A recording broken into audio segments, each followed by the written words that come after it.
Hello, I'm Paul Hogan, Director of Athletics, and I also am men's basketball coach and sports management professor. And Steve Ambra, one time the women's soccer coach and bowling coach. yeah, I could never forget the bowling piece, but we're going to talk women's soccer. Great. And want to take this opportunity to talk about the early days of women's soccer, because you were our first women's soccer coach. And I remember when we hired you and how excited you were, and you had a plan to recruit and build the program, and we worked hard on this together. But can you talk about the whole process of getting the program starting and getting the word out in New Hampshire and beyond? It was daunting. You would think that people would want to be playing soccer, but when you're not established, you have to establish yourself. And went through the entire campus. And I would have to say I couldn't have done it without Paul's help. Making sure that we talked to students, made sure that we got the names out, that we are playing soccer. It wasn't easy. So you certainly went out and did your homework, you know, watching high school games around the state of New Hampshire, going to tournament games, and chasing down some kids and letting them know about, you know, the great opportunity to come here and study radiology or nursing or business and then or CJ and play soccer. So, you know, think about tell the Katie Stockton story about how Katie Stockton ended up coming here, because that's pretty cool.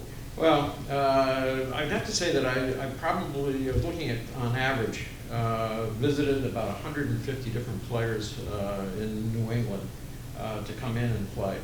And of those 150, you know, we'd have a good number who would show up and actually play. But I'd say more importantly, they heard about NHTI, and even if they didn't play soccer as part of enrollment, they would show up. And so enrollment increased just by going out and visiting players.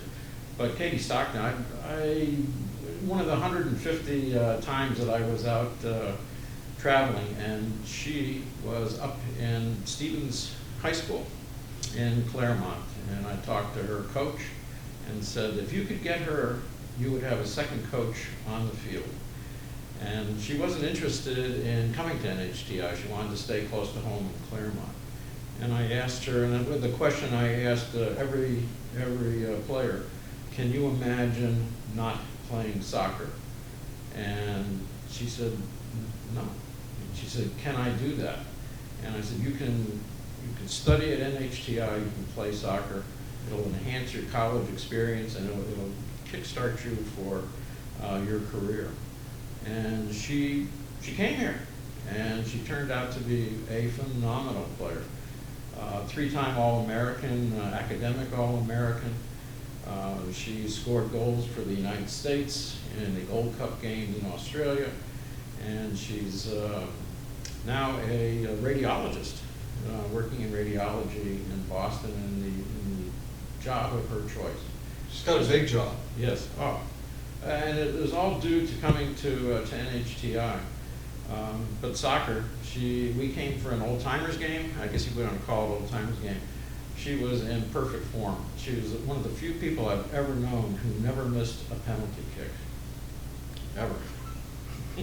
She's absolutely a great story, and you've had a number of wonderful stories. I think 4 or 5 years later, you had a young lady by the name of Katherine Rodriguez, who was a pretty special player, but really a talented student as well. Can you talk about Kat?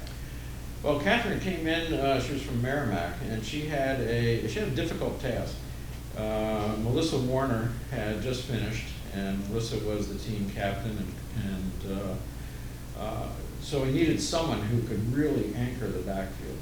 And Katherine, Kat as we called her, there were actually two Katherines, so she was Kat 2 because there was a Kat 1, and she was very quiet, unlike Melissa Warner. She was a quiet person, but boy, could she command the field. And statistically, we allowed the fewest goals in the YSCC as a result of her stellar defense.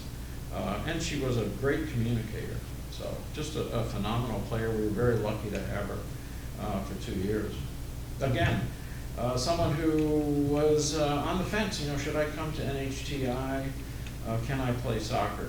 And absolutely. Well, you certainly had a tremendous, successful career coaching and building the program. So, if you look at the history of the YSCC, and before that, the YSCAA and the NNESCC before they combined, NHTI Women's Soccer has done extremely well over the years, and now with Heidi Crockett and so forth as our current coach. But the USCA has changed an awful lot, and the national tournament is very prestigious to go to.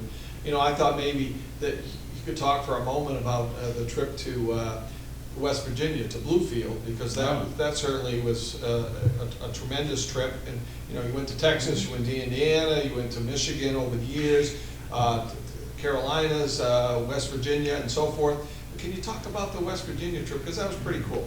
Well, part of this is many of our players never traveled outside of New England, and quite a few have never flown.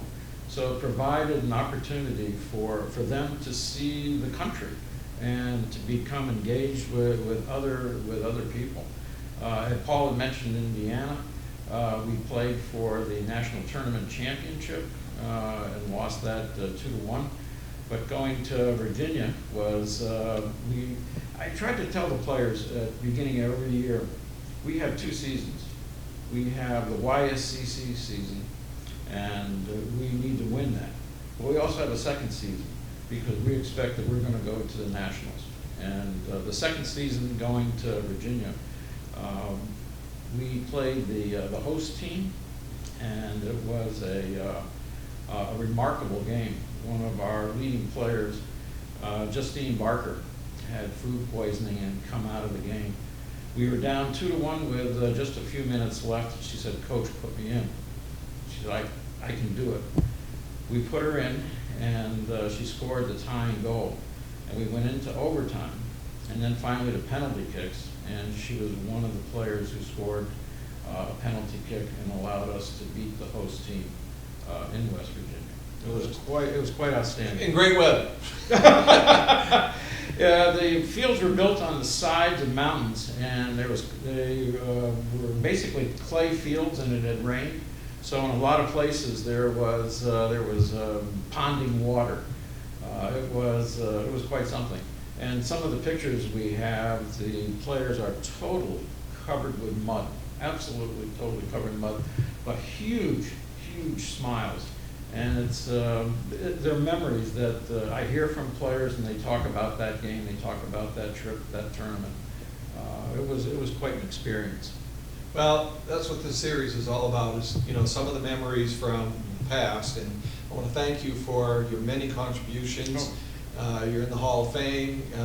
You've done and continue to be a friend to our NHTI athletic program. We really appreciate that. And we're probably going to do this again in the future, Coach Ambra. So thank you so much, and we'll look forward to future endeavors. Great, thank you, Coach Hogan.